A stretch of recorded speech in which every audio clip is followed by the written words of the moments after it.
Mia, 24, Louise Wilhelmsen med Pelle, står klar til at løbe.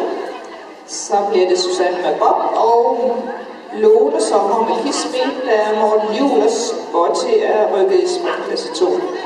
Så altså efter Louise, der er klar til at starte nu, så er det Susanne Rasmussen og Lone Sommer.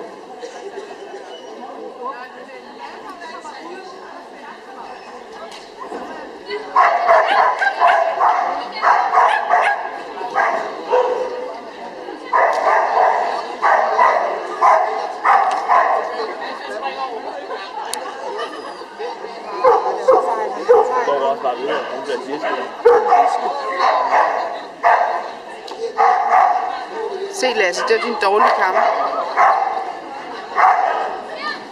Ja, der må jo trænes alt det, man vil på banen i klasse 1, så længe man holder sig inden for få lige styr på ham. 50 sekunder, derefter er det ud af banen. Og jeg tror, fløjten gik nu, så det var den lige hjem. Ja.